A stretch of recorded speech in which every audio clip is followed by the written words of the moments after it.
নদীর মাঝখান দিয়ে মাথা দিয়ে কাট করে শোন। লুট কাকে বলে দেখুন, মা মাটি মানুষের সরকারের লুট কাকে বলে চোখের সামনে শুধু দেখান যে নদীকে কি করেছে, নদীর মাঝখান দিয়ে এই গাড়িগুলো শুধু চেহারা দেখান, আর এই ব্রিজটাকে নিজেরাই ভেঙেছে, সারাইনি দিয়ে এখানে অস্থায়ী এই আন্দোলন করতে গিয়ে আমাদেরকে 14 জন জেল কাটিয়ে এবং আন্দোলন করতে গিয়ে আমি যে 16 জন 14 জন জেল 16 জন কাটিয়ে ওই কাজ কর্মসূচি হয় ওখানে লেবি 1000 টাকা করে একটা গাড়ি করতে সবচেয়ে বড় কথা ন্যাচারাল নদীর মাঝখান দিয়ে কি করেছেন কিভাবে চুরি করে, মানে ইনস্টিটিউশনাল করাপশন কাকে বলে। দেখুন বীরভূম জেলা জুড়ে মানে লুট, কার্যত লুট, কোটি কোটি টাকা লুট। বারবার এইটা আপনারাও বলেছেন, এই টুলু মন্ডল এরা যেভাবে পাথর এদের মাথায় সরকারের হাত আছে, মুখ্যমন্ত্রীর হাত আছে। এরা তো কালেক্টর, 25 টাকা রাখছে, 75 টাকা কোথায় পাঠায়? রাস্তায় আমরা দেখলাম একাধিক বেসরকারি নিরাপত্তা সবচেয়ে বড় বেনিফিশিয়ারি তো তৃণমূল কংগ্রেস, সবচেয়ে বড় বেনিফিশিয়ারি তো মুখ্যমন্ত্রী তার ঘনিষ্ঠ লোকজন। তাদের সাপোর্ট ছাড়া হতে পারে নাকি এই নদীর মাঝখানে এইভাবে রাস্তা? কখনো সম্ভব নেই।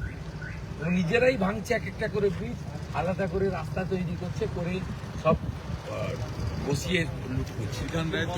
এই জন্য বিজেপিকে আনুন, মে মাসে সব বন্ধ করুন, মে মাসের 1 তারিখ থেকে কিছু বালি হয়েছে। এবার কি পাথর নিয়েও আপনারা অভিযোগ জানাবেন ইডির কাছে? বালি নিয়ে তো তদন্ত করছে, আছে, তদন্ত হচ্ছে, তাতে কি আছে? এর কি প্রমাণ রেখে করেনি? রাজ্য সরকারের ভূমিকা সবচেয়ে বড়। রাজ্য সরকারের ভূমি রাজস্ব দপ্তরের যে নকল ডিসিআর, সে আটকাবে কি করে? নকল ডিসিআর এবং সব এখানকার পুলিশরা একদম মানে আইসি লেভেলের, নিচুতলা পুলিশ পায় না, তারা লেফটে আছে। স্টেট গভর্নমেন্টের এবং গ্রিন ট্রাইব্যুনালের order violation, central pollution control বোর্ডের অর্ডার ভাইলেশন, একাধিক অর্ডার আছে, কার্যকর হয় না। আমরা ঠিক করব, এই জন্য পরিবর্তন দরকার। একবারে এই মুহূর্তে যদি দেখা যায়, বিরোধী দলনেতা তিনি তিলপাড়া যে ব্যারেজ, সেই ব্যারেজের উপর দিয়ে যাচ্ছেন এবং সেখানেই কিন্তু তিনি গাড়ি দাঁড় করালেন এবং গাড়ি দাঁড় করিয়ে গোটা যে পরিস্থিতি আমি একবার দেখাতে বলবো। রজনীকান্ত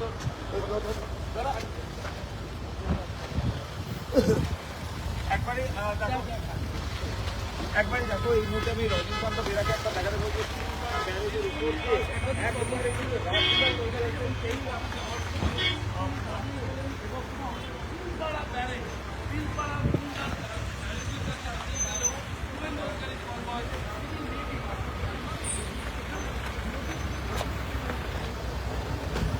কাজটা খোলো তো।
চলো চলো।